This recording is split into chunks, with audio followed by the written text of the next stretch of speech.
महामानव विश्वरत्न डॉक्टर बाबासाहेब आंबेडकर यांच्या महापरिनिर्वाण दिनानिमित्त मंचर येथे शिवगिरी मंगल कार्यालयात कामगार व उत्पादन शुल्क मंत्री दिलीप वळसे पाटील यांच्या उपस्थितीत डॉक्टर बाबासाहेब आंबेडकर यांना पुष्पहार अर्पण करून आदरांजली वाहण्यात आली।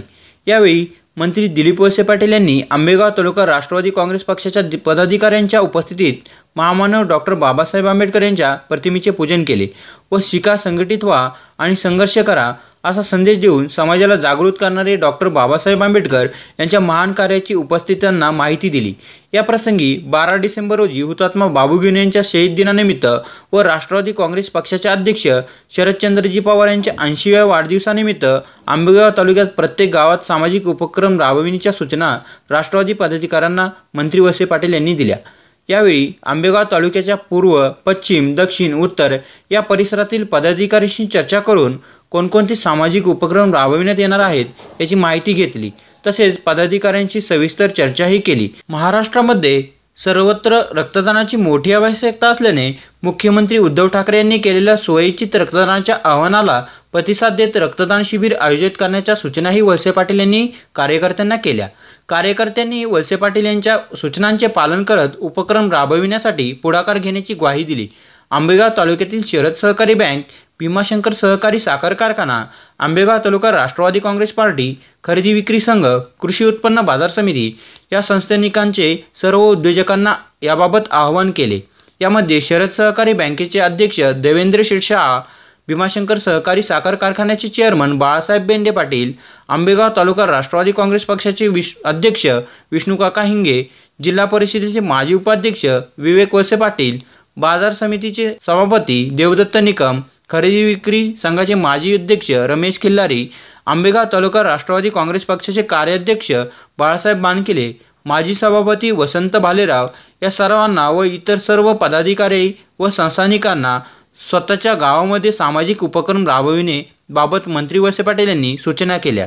या प्रसंगी विश्वरत्न डॉक्टर बाबासाहेब आंबेडकर यांना अभिवादन करताना मंत्री दिलीप वळसे पाटील म्हणाले की आपल्या सगळ्यांच्या दृष्टीने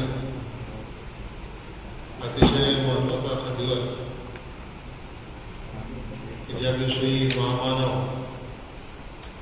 भारतरत्न डॉक्टर बाबासाहेब आंबेडकर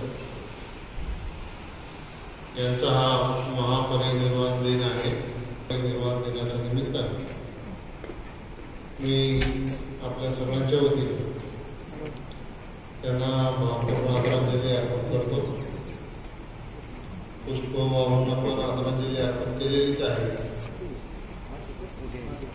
बुद्ध विहारात जाऊन सुद्धा आम्ही त्या ठिकाणी या महामानवाला अभिवादन करून या ठिकाणी आलेला आहे। शिका, संघटित व्हा आणि संघर्ष करा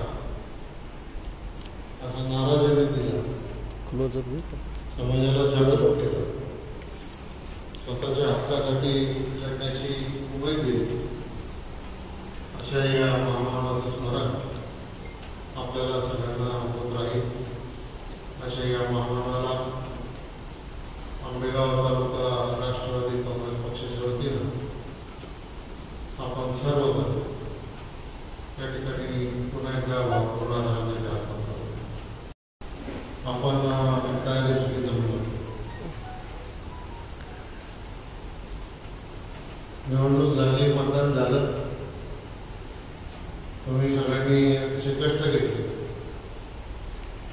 आणि नुसते आपणच नाही, 5 जिल्ह्यातल्या कार्यकर्त्यांनी कोल्हापूर, सोलापूर, सांगली, सातारा, पुणे या 5 जिल्ह्यातील सगळ्या कार्यकर्त्यांनी कष्ट घेतले आणि आपल्याला कधी नव्हे की पुणे पदवीधर मतदारसंघातली जागा प्रचंड बहुमताने त्या ठिकाणी विजयी करता आली आणि त्याचबरोबर शिक्षक मतदारसंघातली जागा सुद्धा अशा चांगल्या मताच्या फरकानं विजयी झाली। औरंगाबादला आपल्या राष्ट्रवादीचे विद्यमान आमदार दिग्विजय या मतदारसंघातून यापूर्वी काळात 2 वेळा निवडून गेले होते, ते पुन्हा तिसऱ्यांदा अतिशय प्रचंड अशा मतानं विजयी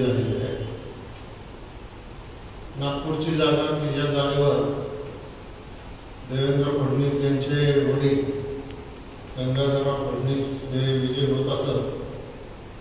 नंतर श्री नितीन गडकरी या जागेवरून विजय होत असत.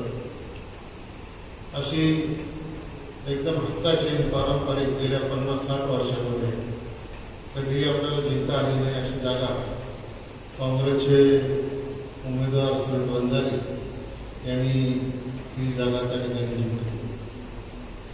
अमरावतीला थोडासा गडबड झाली.